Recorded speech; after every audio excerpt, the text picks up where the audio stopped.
Showtime. Good morning, America. We're trying to imitate Saznak or Stan. Coming to you live from what I call Red Hill, but we're in the Ironwood National Forest. And this is Steve, if you don't know Steve. Good morning. Desert Adventures in Arizona. And his lovely wife, Okie, is around here somewhere, probably rustling up more coffee for us. Earl, Terry, welcome aboard. Mark, welcome aboard. Oh, there's Sonia with a J. Welcome aboard.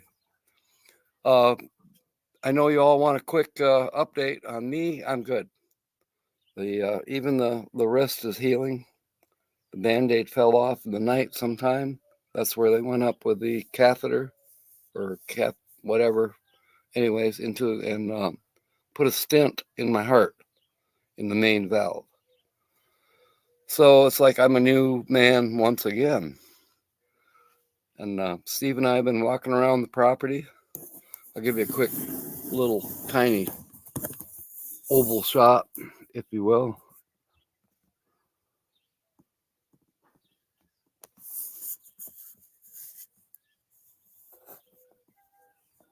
Later today, we may actually do a dash cam. A little high. A little high? Yeah, okay, thank you. Hey, this is cool. I got a navigator. Oh. There's our chariot. Yep. I'll be riding in that with Steve and Okie later this morning. We are going to be heading south to Sierra Vista and then even further south to Bisbee to retrieve my truck and camper. We got to find the star of the show here. Hello, okay. Lucas. He's hard to catch up with. There he is. There he is. Good morning. You can say good morning. Good morning, everybody. Good morning. Say good morning, America. Good morning. We're having our morning coffee. Steve beat me up by at least a half an hour. And so we've been on a walk with Lucas. I think it was his second walk. Mm-hmm. Steve's been out here getting the rig ready, getting prepared for us to take off. As said, Sierra Vista, I have to pick up medications, of course. We may meet up with Jill, possibly, for a morning brunch, perhaps. We'll see. She mentioned it that she'd like to get together. Angie and Rick, welcome aboard.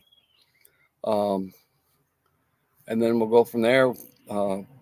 We may park the motorhome, perhaps, and buzz down to Bisbee, make the arrangements to get the truck towed back to the Sierra Vista area.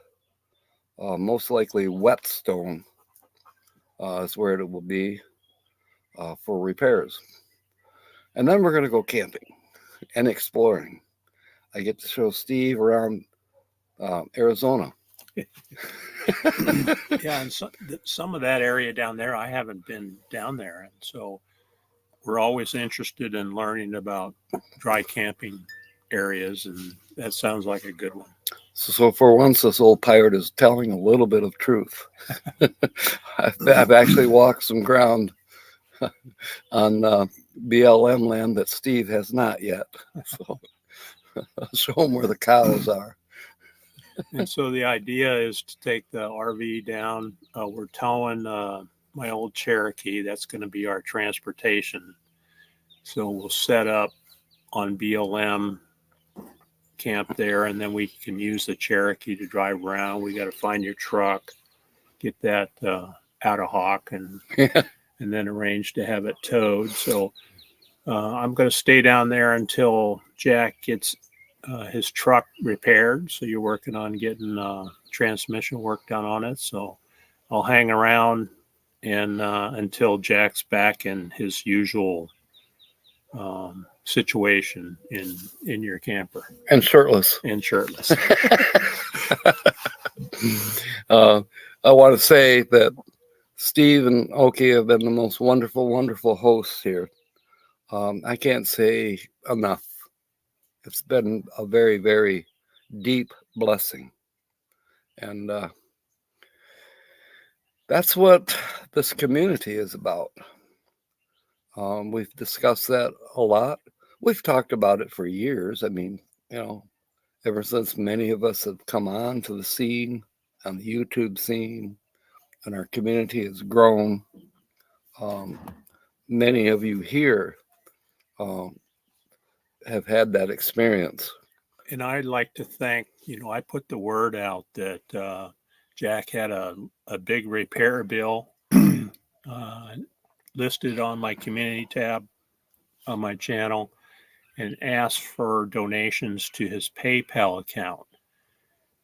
And a lot of you have donated, and we thank you very much.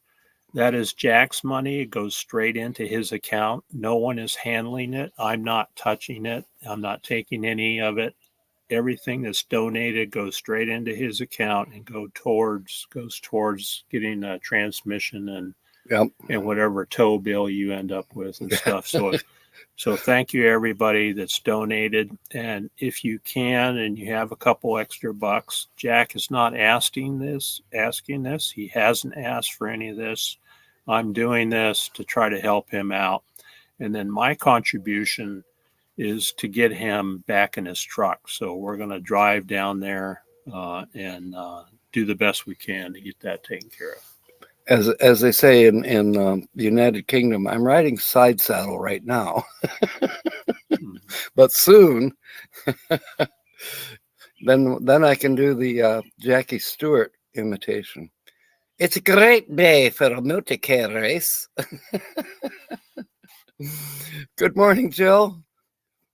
We know the heat is on. We'll be seeing you soon. We'll give you an update. We're thinking brunch, so because we're not far from heading out of here, maybe an hour at the most. So we will be heading your way. Indiana boy is here. Good morning, James, and of course Angie and Rick. They're the early birds, like you and I. Yeah. They're actually a little earlier than I am most days. I usually don't catch them in the morning like I should.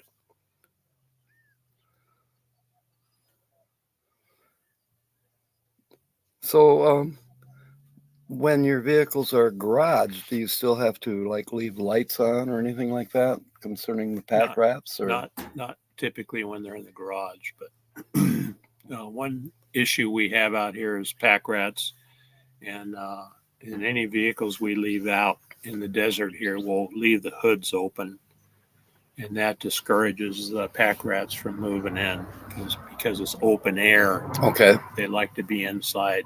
They like to be a little more claustrophobic. Yeah, exactly. Or claustra. Yeah. They're not phobic. They're, what would you call that?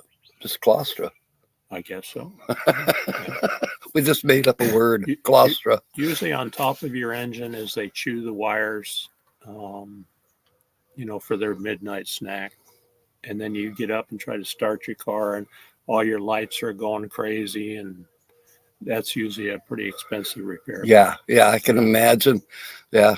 I always thought they went in there for the warmth as well. They do in the wintertime. Okay. Yeah. All right.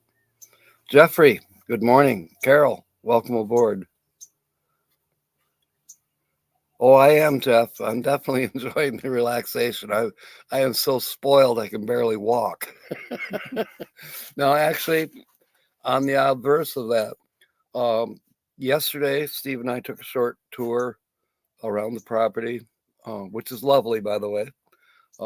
You would die to live here. I swear it's beautiful. It's like paradise carved out of the wilderness. But I felt my legs a little bit. But when you think about it, I've been laying in the stupid hospital bed for 5 days and no exercise. So now, after last night's exercise, now this morning, no problem. I could go on a 6-mile hike with no problem. long as I bring plenty of agua. Well, and you had a stent put in, Right. and so you didn't have good circulation Right. prior to that, and you had a medical event where you had to call for help, right?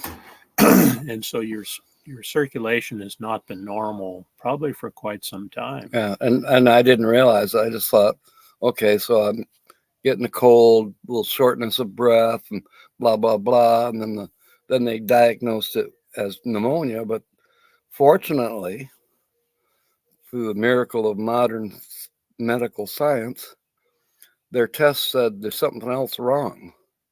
Now, who would have known that 40 years ago, let's say?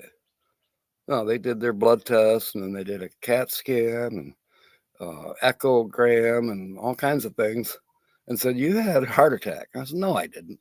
You were damn close. And come to find out, when the cardiologist that came and read all the data off of this pacemaker, he says, yeah, you were inches from being kicked in the butt from the defib that's built into this pacemaker. Wow. So, and now they did find out yesterday, and they put in a stent. I had 10% blockage on the, or not 10%, 90% blockage on the main artery that goes into my heart. So now there's more metal inside of me to take care of. So therefore, I will be on medications probably for the rest of my life to keep that open. So, but you feel a lot better. Oh, you I look do. A lot better. I do. When I first saw him, when Okie and I went to see him in the hospital, that was, what was that, Saturday he went in? Yep. The day after you were admitted, you looked pretty ashen and pretty gray, and we could tell you didn't feel real well. And then now the difference now after the procedure is just like night and day. Your color is better, and your energy level is much better than it was. Oh yeah, I can feel it. Yeah. You know, I'm pretty good at faking it, but I can feel it for sure right now. I'm really. You're gonna get better every day. Yeah, I feel vibrant. Yeah. I feel like the sun is not only coming up for its own self and its own sake, it's coming up for my sake, and it's beautiful. It's so good to be alive. Absolutely. Because the opposite could have been true. I could have left this fair plane onto another one. So your ship may have set sail somewhere else. My ship? Yeah. Oh, ship. Yeah, your ship. With a P. Good morning, Tina. I'm having coffee with Steve, and Okies running around the house getting ready. We're going to be taking off here in about an hour. Okie's going to stay home with Lucas. Okay. And it's just going to be you and I on this trip. So cool. It's going to be the bachelors out and about. There we go. Sierra Vista. And Jill, I'll mention to Okie that you're going to be supervising us while we're down there now and then when you have time. So she's going to have kind of a big job. Yeah, be on the ball, Jill. Tommy's here. Welcome aboard. Yeah, we wish you were here too, Tina. I have not had a chance to watch your latest video. I started to last night, but Steve had given me a book to read, and I was reading that instead.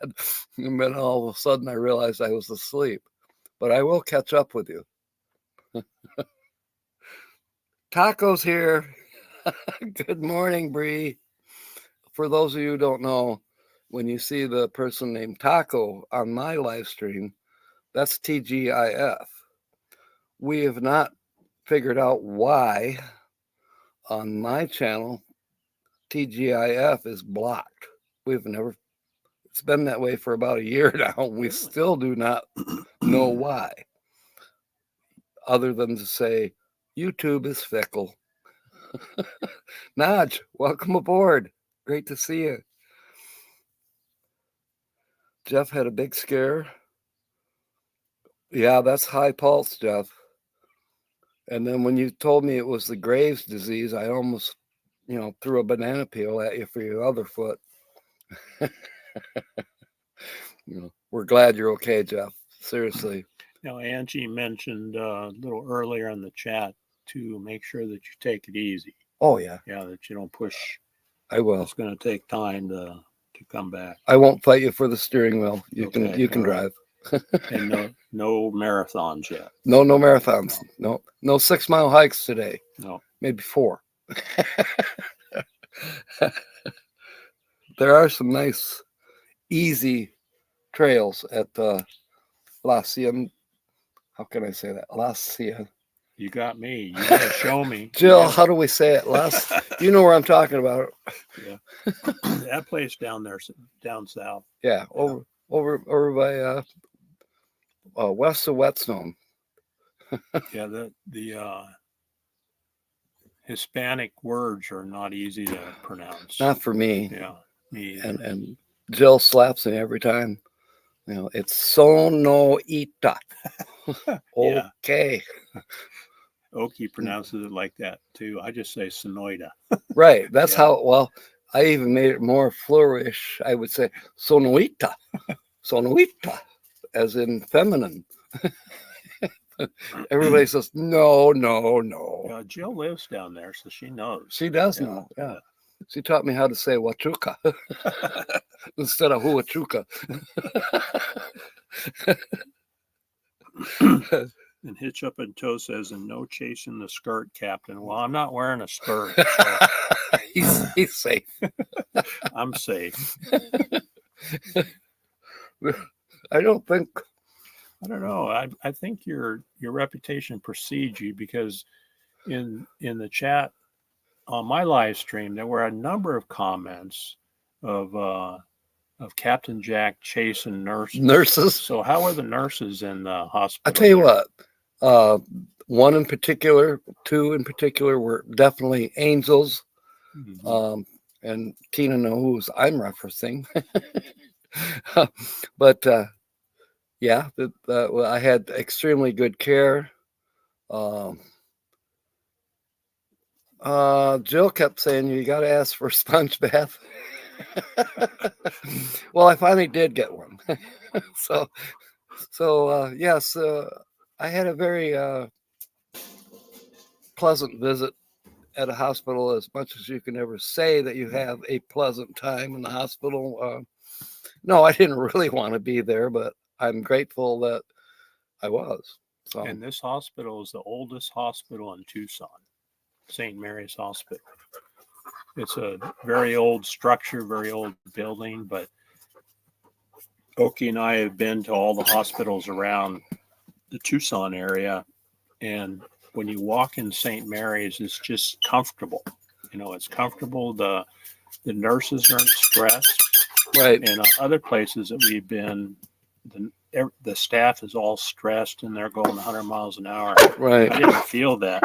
I only felt stress for the one. Lucas wants to play. The only one kind of rather unfortunate incident that happened. And looking back on it, of course, it was quite humorous. But on my left side, I had the technician who was reading data from my heart monitor, from my pacemaker, rather. And on my right-hand side, a lab tech was drawing blood, or attempting to draw blood, from my upper arm. Of course, I'm kind of focused with the man that's reading my heart data and not paying much attention to what she was doing. But had I noticed, I could have said, hey, honey, there's a whatever kind of stent that they put in, not stent, but IV type of thing that goes both ways, where you can pump in fluid or you can draw out blood from the same little device, portal. Yeah, portal. Mine was one of the really long ones that goes in real long into the vein, but she didn't see it. And then as she's trying to draw my blood, she hits a vein. And I came out of that bed like screaming like a little girl. You know, it scared the shit out of me. And of course, my screaming scared the shit out of those 2 people. And people are coming down the hall like, what the hell just happened? You know, and I never did see the girl from the lab ever again. She scooted. Yeah. But, when you get an electric shock in your wrist, of course, I'm thinking it's related to my pacemaker somehow. It turned into a funny incident, but I think it freaked her out. Huh? yeah, it definitely freaked her out. But that was the only downside the whole time that I was there. The people are very, very professional, very, very kind, compassionate, and caring. And just when you need them the most, that's when you absolutely when they step up there. And absolutely, I just have the utmost respect for nurses. They're just, even more so than the doctors. A lot of nurses that have experience will answer questions for you that doctors can't answer. I haven't caught up on all the chat, but I think Tina is making sure that Jill's going to kick my butt. And Tina said you need to trim your beard. Okay, I could probably get that done. Yeah. We'll wait till we're out in the desert. I'm not going to contaminate Steve's property. Well, it's got dog hair all over it. Yeah, that's true. I got have some captain hair. Yeah, I got Lucas hair and my own. So this is what we do every morning. Lucas has dropped his ball here, and I've got this chucker stick, and he just ran out to the north end of the property, and now I'm going to go throw it to him. I'm going to see if I can capture it on film. Oh, film. I'm sorry, Tina. Whatever they call it nowadays, it's not film.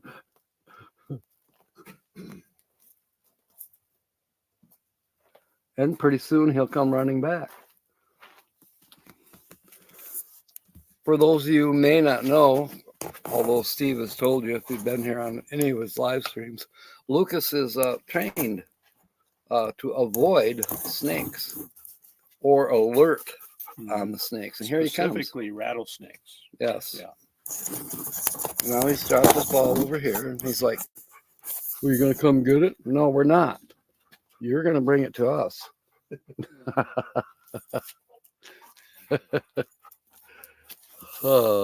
not easy to keep up with.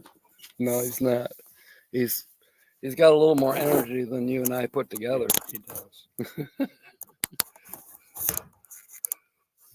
Chuck it. Chuck it's rock. Is that what Taco's calling it? Yeah, it's a chuck it. Or Bree, rather. Yeah. Sonia was proactive. Click it, yeah.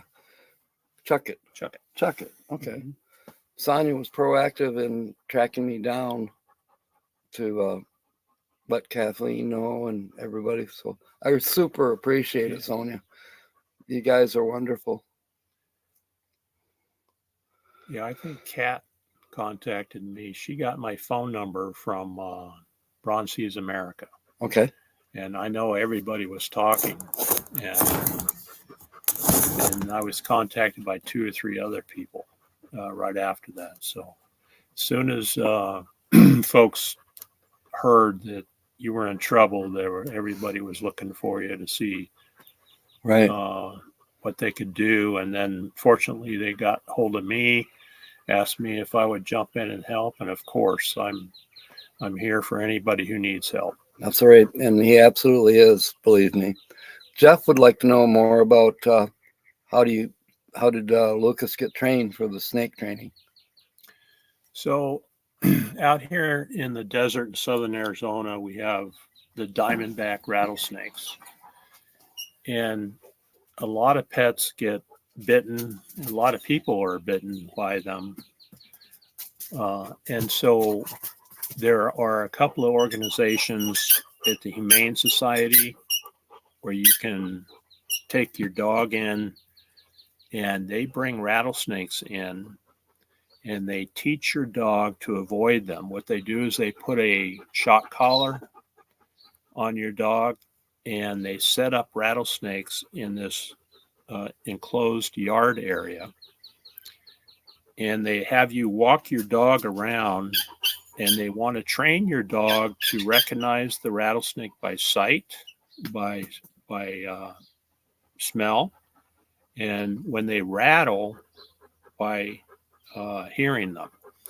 And so they had us walk Lucas up to the first rattlesnake. And as soon as he looked at the rattlesnake and put his nose down, they shocked him. And he said, "Uh-oh, bad. That's something bad. I don't want to get close to it." I hate it when I get shocked. I know that. Yeah. That's bad. And so they had 3 or 4 stations. One that was interesting that I told you about yesterday was they had a basket, a wooden basket with a towel in there, and they had a rattlesnake laying in there previously that they had taken out, but the scent was still there. And they had you go up to the basket and pick up the scent. The dog would pick up the scent, and if he recognized that rattlesnake scent, he would back off. If he didn't, they would give him a zap. Lucas only needed 1 zap through the whole process. Now, they don't do any actual reward style of training. It's more avoid getting shot type of training. Yeah. So that's rather old school. It is, yeah. Yeah. And so you always wonder if the training sticks, right? You're not sure. Yeah. So he went through that process and he learned, okay, rattlesnake's bad, stay away. And then a year later,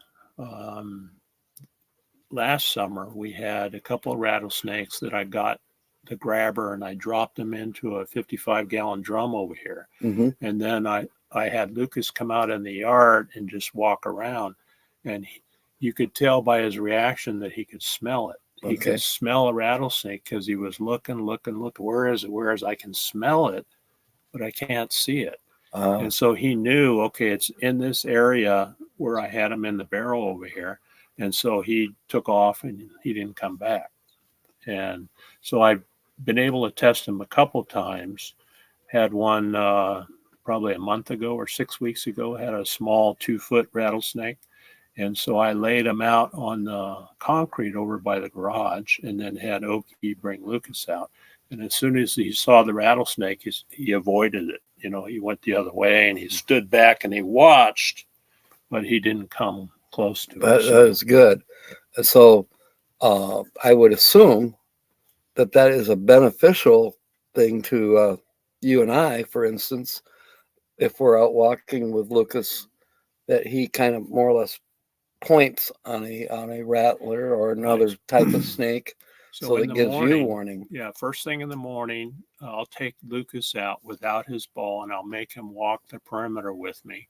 And then I watch his reaction. And, you know, dogs are always have their nose to the air. And I watch how he reacts. So far, we haven't come across a rattlesnake, but I watch him I make him do his job. That's his job, to patrol the perimeter.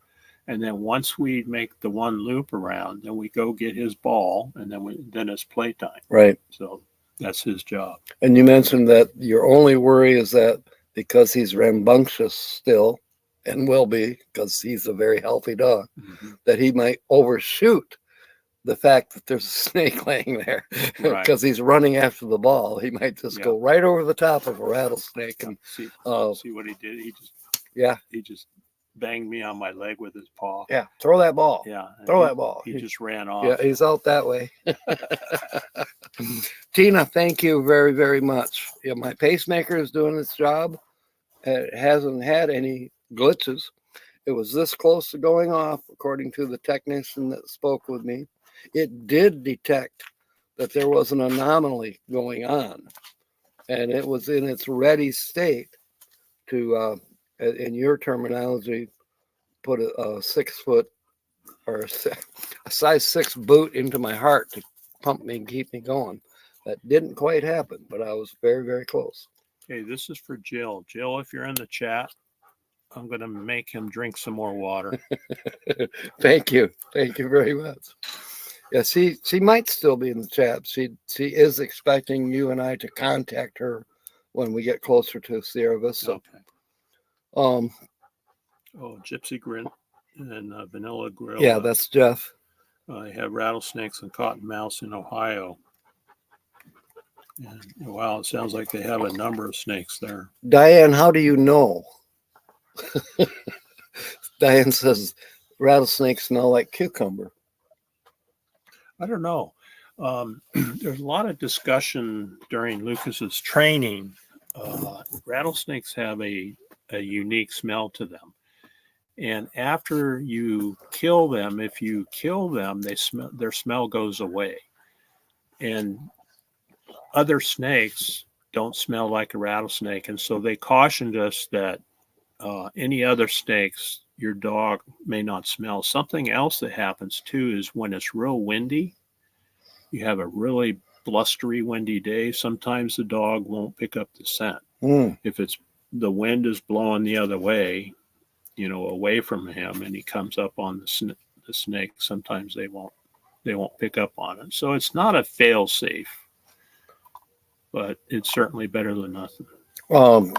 I've been in the California desert, basically northwest of here, and I could see where that would happen, not only scent wise, but visually. Tina says, drink it. I did. I have. She saw me. Don't look away, Tina. I really am drinking it. Phil is here. Welcome aboard. And Maria, I've been remiss. I'm saying good morning, sunshine. Maria, are you singing? We've got some birds out here that we can sing along with. The bobwhites, the doves, a few other morning birds that I don't recognize. And there was a woodpecker tapping just a few minutes ago. Yeah, so we live inside the Ironwood Forest National Monument, and Okie and I are fortunate enough to have 5 acres out here. There's a section of land that's inside the monument that was grandfathered in when the monument was created back in 2000. And so we bought property out here and had a small house built in 2004. And so we're inside this 129,000 acre beautiful area. And we just go out the front gate, and that's our playground. Yeah. And it's beautiful. Yeah. I want to encourage you, any of you that are here, I believe, 99% of you know Steve and Okie from Desert Adventures in Arizona. Their channel is totally awesome.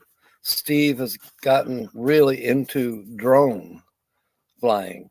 He has a license for drone flying.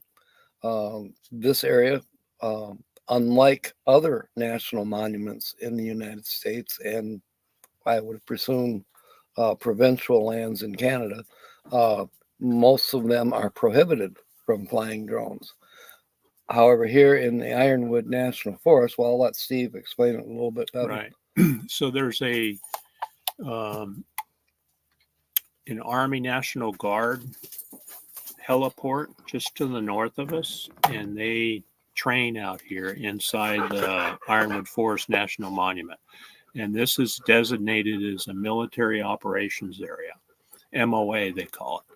And so it's not restricted from drone flying because it's an MOA. And so that's very unusual. I don't know of any other monuments or parks, national parks, where you can fly drones, but you can out here. And the reason I know that, because I am FAA certified. I carry a card that says so, and then I always do my research before I fly anywhere. I have apps on my phone that I look at, and then I can look at charts and FAA charts for particular areas that I want to fly in. So it's a pretty cool hobby. But to share a video on YouTube on a monetized channel, you have to be Licensed. a commercial drone pilot, FAA certified Part 107, they call it. Okay, Lucas is that way. Yeah.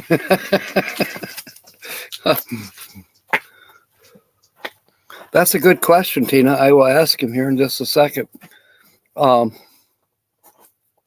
Yeah, I hear you, Angie. It's so beautiful out here. You would love it. You would love it. Tina wants to know when you and Okie are coming to Michigan. That's a pretty good stretch for us. Well, we come out here. I know. The gas prices are so high right now. To go to Michigan will cost $2,000, I hear you. and in the RV. Yeah. And so what we typically do is we stick around Arizona Mm-hmm. mostly. I have a sister that lives up in Iowa that we visited a couple of times. We might make it to Michigan. Yeah. Well, we would love to have you up Yeah. there. It would be a nice trip for sure. We'll teach you how to drive on snow and ice. Oh, we've done that. We lived in Nebraska. Oh, we that's lived right. in New Hampshire. We know how to do that. That's why we live down here, Jack. Yeah, I understand. I totally understand that. I had to get the shovel out yesterday and shovel 2 feet of sun off the front porch, remember? Yes, I love that. We're knee deep in sunshine out here. I'll tell you what. I don't know what we're going to do. We have lots of stories about driving in the ice and snow, and then when we encounter southern people who all of a sudden we've got snow and ice in, let's say, December, everything shuts down. and us Yankees are going, where did everybody go? But I do love it that I have four-wheel drive, but I don't need it for snow and mud. I need it for climbing rocks, and I love it. It's much nicer to put it in four-wheel drive and go up a mountainside and not have to worry about snow and ice. Oh, wait, there's a car going by. There is. Oh, my God. Oh yeah, it's one of the neighbors going to work. Okay. Last night, I slept like a baby. I am a light sleeper, as many of you know. Well, yeah. But zero noise. It was just quiet, quiet, quiet. Nothing. Heard nothing except my own breathing. It was amazing. Tina's going to make it out here for sure. We're putting more taste in your mouth, Tina. I told Steve yesterday, you're coming irregardless. You're coming. So. Well, we're going to have the Ironwood meetup in February. It'll be the first weekend of February again. So it's interesting because when I left Michigan on December 3rd, Tina remembers because I was by her in Belleville. And I started heading this way, sort of, kind of. And I made it. The Ironwood meeting was in February, and I took 2 months to get here and enjoyed pretty much every minute of it. And then actually having come to the Ironwood meetup was a true blessing as well. It's a great gathering. If you can make it for 2025, of course you're welcome, and of course you're going to enjoy this area. We had tours this past year. Steve is traditional in that respect, where we visit the petroglyphs, ruins, copper mine ruins, a town that's involved with the copper mine, and even a cemetery that is fascinating that we visited this past year. I found it extremely interesting that many of the people who were interned in that cemetery passed away during the Spanish flu, which was what, 1919? 1918, 1919. Right. Yeah. And they were passing away so fast, there are no names on the grave markers. There are a couple groups that are deep into DNA testing, and some of the graves have been exhumed, and DNA has helped to actually identify those residents of the community that were interned in that cemetery. It's a very, very fascinating history if you're into that, which I am, and just loved being able to come and visit some of these places. Yeah, now west of us in the Silver Bell Mountains used to be a town called Silver Bell. The mine is still out there. The copper mine is still out there, still being worked. And back in the late 1800s, early 1900s, all the workers from the mine and all their families and all the support, places, like they had a post office out there, they had a store, they had saloons and things like that. All those people lived out there also, Right. and a lot of them got sick and died. And during the Spanish flu days, people were passing away so quickly. You don't leave them laying around. You have to bury them and just put a cross in. Yep. And a lot of the graves that are marked, and I did a video on it too. A lot of the graves that are marked with just a cross, you don't know who's there. Right. Good morning, G. IMG is here. To answer your question, Tina, Greg was scheduled to come back to Tucson yesterday on the 5th. Today's the 6th. And my experience with Greg is he doesn't get up till about 1:30 or 2 o'clock in the afternoon. So Steve and I will be having supper by then. But no, I haven't heard from Greg yet this morning. Have you? No. Okay. So no, and you're right. He's a late night person. He stays up till 1, 2, 3 o'clock and then goes to bed. And you usually don't see him until lunchtime. Right. And don't wake him up before that. Yeah. Or you'll have the wrath the wrath of Greg upon you. You'll get the grumpy look. Yes, the grumpy eye. Grumpy. Which is okay. Everybody does their own thing, right? They sure do. Yeah. Say Diane saying DNA family tree. Okay. The test was believed the progenitor of what? I missed something. Scroll back up here a minute. Progenitor of the whole Campbell clan. Cool. That is cool, Diane. My sister and I have talked about doing that with our family tree. We're remiss on keeping track of our own history. We talk about history, but other people's history, and we don't even take care of our own. So who am I to speak?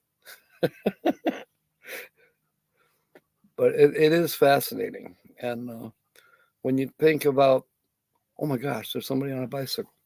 Oh yeah, that's neighbor Jim. Neighbor Jim. Yeah. Hello, ahoy, neighbor Jim. Yeah. How the DNA of all of us is intertwined at some point in the cosmos, and never mind. I'm not going to get too deep this morning.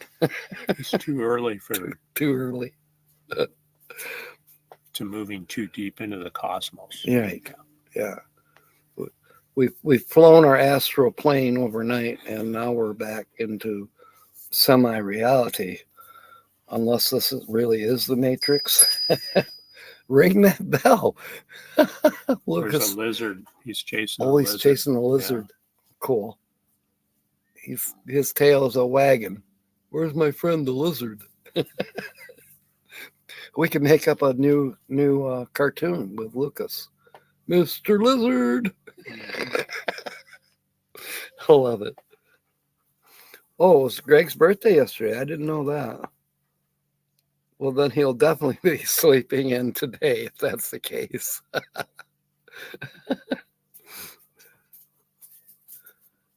Scrolling, as Ray would say, scrolling.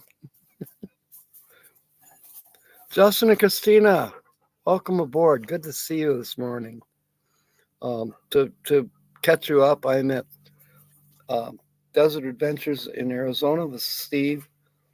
I don't believe you've met him, Justin. Yeah, I think we saw them in Quartzsite one time. Oh, okay. Yeah, all right. We met them in Quartzsite a few years ago. They had a little boy back then, pretty young. Jeff, the M24 is September 19th through the 22nd in Merrill, Michigan. That's about 15 miles west of Bay City, Michigan. So we hope you can tag along. Maybe you can ride with me. It's a fun event. Of course, I say that because It's all my fault. But first, we got to get your truck running. That's true. Get that transmission fixed and get you back on the road. Yeah, I actually have to get back to Michigan at some point in the next couple months. Oh, the Hardy Dam meetup. Yeah. Yeah, we'll be doing that. That's just a small get together. The M24 is a little bit larger. But I bet maybe Tina can join us too, and Tony to the Hardy Dam meetup. I know Kyle will be there because we'll be on his brother's property. Yeah. Okay. Justin's saying Q22 is where. Okay. Yeah. Yep. Yeah, I believe that's correct. Yeah.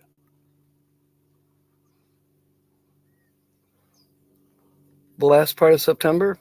Well, just before you go to Florida, come to M24, Angie.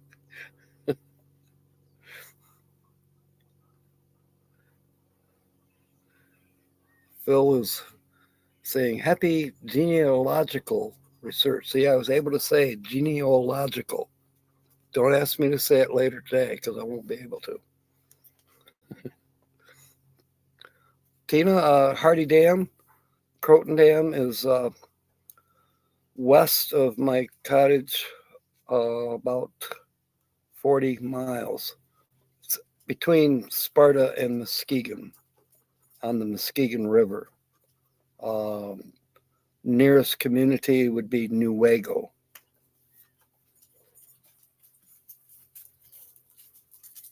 You're not drinking your water. Okay, all right. Tina, I'm working on him. And Jill, I'm working on him. You really have to pound the water out here. One thing that I notice in the desert is you don't realize how dry you are, but it shows up in your mouth right away. If you feel like cotton mouthy, you're low on water. Okay. And that's what I do is you got to pound the water, especially in the summertime. Some days I'll drink 2 gallons of water if I'm working outside because you're just constantly sweating it out, but it leaves your body so quick. It's not like running down, your chest sweat. It evaporates so quickly you don't even know that you're sweating. I actually noticed that you were sweating. This was before we went live, and that you were sweating. I'm like, gosh, it's early yet. Yeah. The monsoon is just beginning to arrive, I think. I can feel the moisture is going up a little bit. And typically the monsoon officially starts June 15th. But they used to look at 3 consecutive days of dew point measurements of 54 degrees or higher. And then they would officially say the monsoon is here. That tells you that the moisture's here. We haven't reached that yet, but usually the monsoon doesn't arrive in real life until around July 4th weekend or towards the middle of July. So now that's something I've never experienced. I've not experienced a hurricane either, but when you talk about monsoons, I visualize what I've seen of hurricanes. Yeah, monsoon is because what happens is the moisture moves up from Mexico, and then you come out in the morning. It's a nice day, and you have a few clouds, but you can feel the stickiness. You can feel humidity in the air. What happens is everything heats up, and then hot air rises in the afternoon between 1, 2, 3 o'clock. And then it spawns the big thunderstorms. And you can have some really, really tough storms out of those. And sometimes they'll form, right over you. It's a very unique, climate down here. Yeah. Right. In some ways, I don't know if I want to experience that. On the other hand, bring it on. All right. Scrolling. Scroll. Captain Hydration. Thank you, Phil. Justin says he'd drink 4 gallons of water a day. Whoa. It's a wonder you weren't floating. Tina says, froze my butt off in Arizona, so I need to experience the heat. You do, Tina. You really do. It's I have now been blessed with kind of like, okay, yeah, had some chilly nights that I wished I'd brought my propane heater with me. You know, it was a 4 blanket night. But then, you know, by 8 o'clock in the morning, it was like, okay, shirt off. And now today, we're sitting here in the morning sun, and it's 10 minutes to 7. And I'm actually starting to feel the heat just a little bit. My underarm is moist. I know it sounds so erotic. But yeah, it's starting to come on. And see what the temperature's going to be. Yeah. Hey Siri, what's the weather here today? The National Weather Service has issued an excessive heat warning until 4 p.m. Looks like it will be cloudy today. 106. I didn't get that. Could you try again? No. We're not talking to you, Siri. We just want you to talk to us. It's going to be 106 here today. Right. Which is what, 2 degrees cooler. Well, here, that Siri's given us the local kind of Tucson, Phoenix, whatever area temperature prediction. But here, right here at Stephen Okies' place, it tends to run about 4 degrees higher.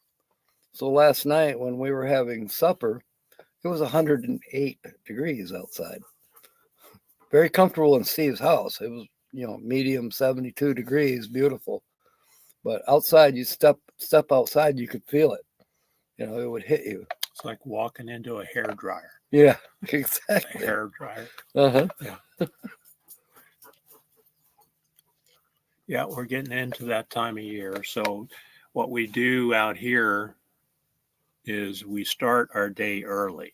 And so we're up at 5 o'clock in the morning and we're out watering and doing outside chores until it starts to get too hot. And then we go inside and we watch YouTube. Now I know why you are so proliferate on YouTube. Me, I'm like, okay, I'm either driving or working or eating or cleaning up after eating. Tina can tell you about that. When she and I have camped together, well, what did we enjoy? Dishes, eating. Did you do any hiking? Yeah, back and forth to the sink.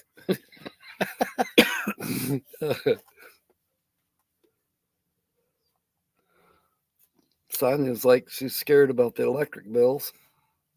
Yeah, they are high.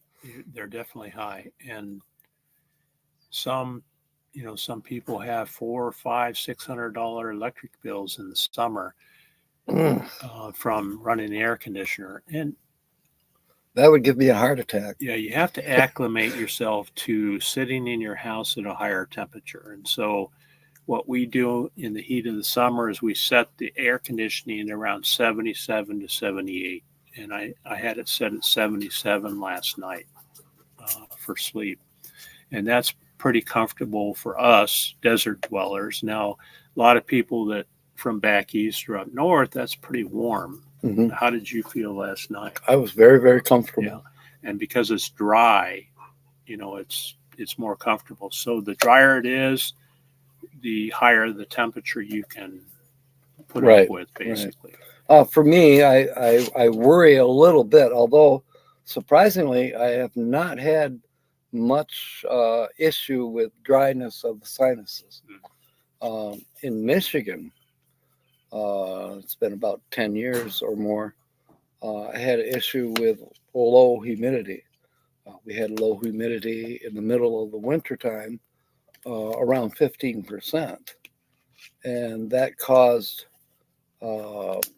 irritation, if you will, to my upper sinuses, and I ended up blowing out 2 aneurysms. I had 2 aneurysms and nearly bled to death because of low humidity.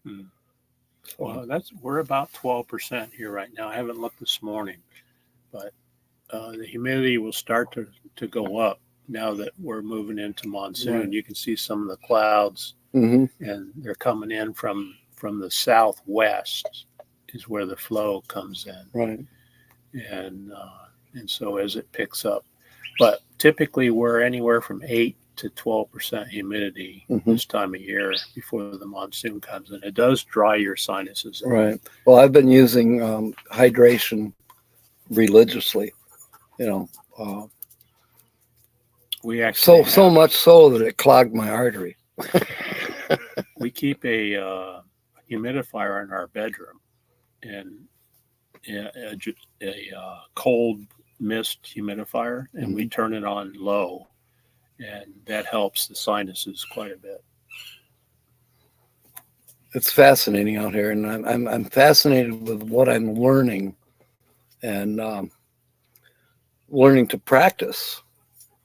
Because as this crazy old Yankee, you know, I'm used to whatever we do in the northern parts. You do have to relearn and adjust to those the climate, number one, you know, and number two, how to pronounce Spanish names. So there is an adjustment. Taco, enchilada, Taco. salsa. It's just wonderful out here, and I can't say enough about it. And I certainly can't say enough about the wonderful hospitality of Steve and Okie. And to tell you the truth, I've met many people out here in the Southwest. They make you feel at home. So it is a glorious time. I will say that no matter where you go in the North American area, Canada, Mexico, I think it's your attitude, and you're going to attract like-minded people towards you at any rate. Is there danger? Of course there is. There's danger in Chicago. There's danger in Phoenix. There's danger clear out here in the middle of the desert. But, hello? Be aware. Use your senses. Learn like Lucas. If you have to wear a shock collar and be taught the hard way, well, we'll do that. Oh, Ron Darrell's here. Ron, welcome aboard. We're just chit-chatting, having our morning water. I'm being forced to have morning water. I just got out of the hospital, Ron, and yesterday, and I'm a new man today. They put a stent in, and I can breathe better now. And of course, my energy level has increased. I'm not going to go out on a 6-mile hike today. We're going to limit it a little bit. But Steve and I are going camping. We're going to go pick my truck up, or at least make the arrangements to get it out of the impound lot, hopefully for free, but we'll see. I have a letter from the hospital saying, hey, it's not my fault that my truck had to be towed. I was working on it and had a heart attack in the process. But we get that out and have it towed north of Sierra Vista to a repair shop for putting in a rebuilt or new transmission, whichever it calls for. And we're going to camp in the meanwhile in the Las Haciendas BLM land, which is west of Whetstone, about 15 miles. And Whetstone is about north of Huachuca City, about 10 miles. So diagonally from Sierra Vista will be about 40 miles from Sierra Vista, Arizona.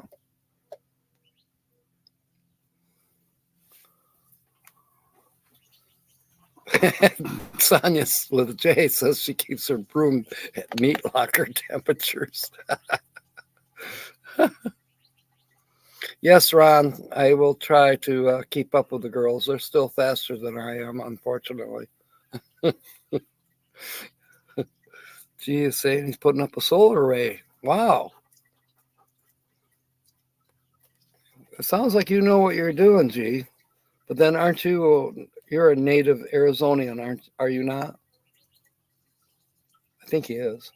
I'm not sure, Yeah. but gee, I have the same setup. I have a window air conditioner in the office where my studio is, and I have about 1,200 watts of solar on the ground and 600 amp hours of lithium batteries. And I can run a window air conditioner off of that. I haven't tried a mini split yet, but this window air conditioner is one I have here for backup in case the main AC goes out.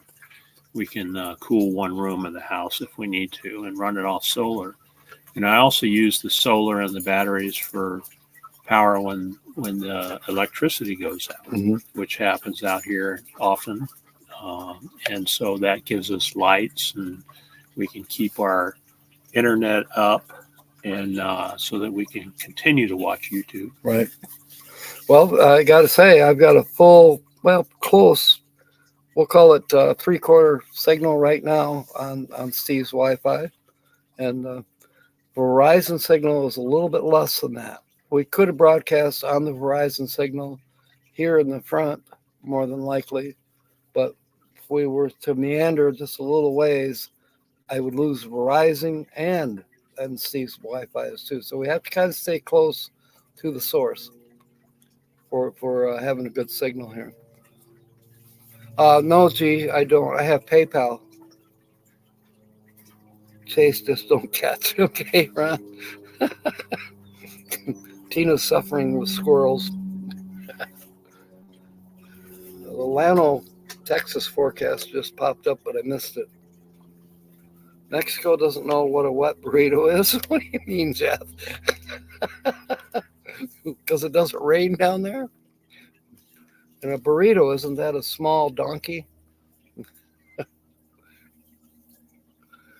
G says he originated in the state that should not be named. You've been in Texas since 2011. Okay. All right. Now you got me curious about what state should not be named. Is this going to be a riddle? A guessing game? Do you want me to get a cash word out in case I win?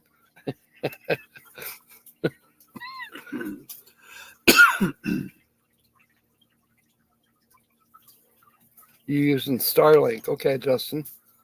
Yeah, that's what we're on right now too, is Starlink on the house. And it's really nice because I can take it off, shut it off, take Starlink, throw it in the RV, and take it with us.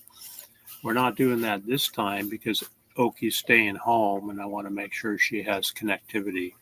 So I'll be using cell coverage out where we're camping. Okay. I was in the hill country of Texas more than once this past half a year that I've been traveling. And surprisingly, most people think of Texas as being flat land and oil wells and cattle. It's not everywhere.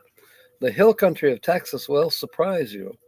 I was in a canyon, Inks Lake State Park for one, and then there's another park near there that the name is slipping me, but it's in a canyon, and it was a long drive to get down into the canyon, at least for me, 6 miles. And when I got to the bottom, and it's the Colorado River, not the one that's here in Arizona. It's the Colorado River, which they call the lower Colorado River in Texas. And when I was down there, there was a zero, no Verizon, no Boost, no T-Mobile, none of that. Nothing, no cell service, no internet, and even Starlink was not reaching where we were camped. So it was definitely a quiet night. That was the night that I think a javelina bumped up against my camper. I didn't look out to see. I was a little more like, okay, just lay still. But so there are places where even the Starlink won't go. But I think that will probably be improved upon, because I think yesterday there was even a launch in Texas, as a matter of fact, of more Starlink satellites, if I'm not mistaken. Yeah, they're going up pretty quickly.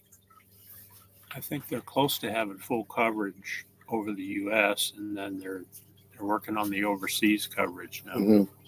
So Mark will be able to talk to us very easily.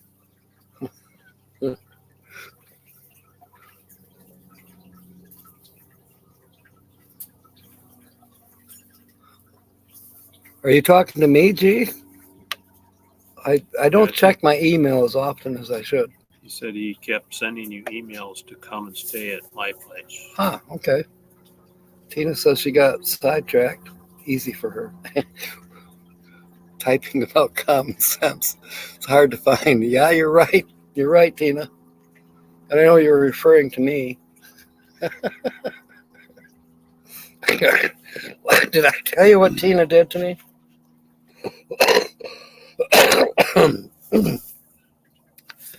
It's like 8 o'clock in the morning yesterday, or was it the day before? Day before.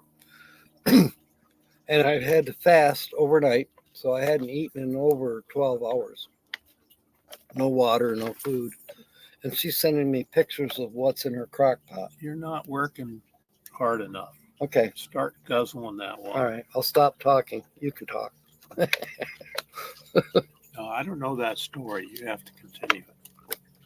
Well, I was just telling other people about how Tina was torturing me with beautiful food in her crock pot.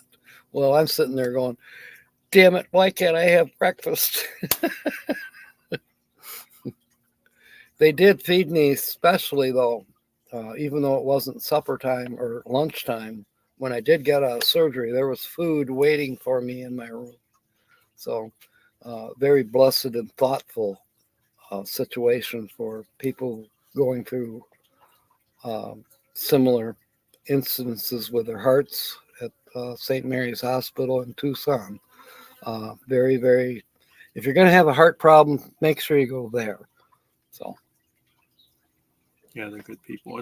We probably ought to hit the road here soon. It's starting yes, to warm yeah. up. And we've been on just over an hour, so it's time.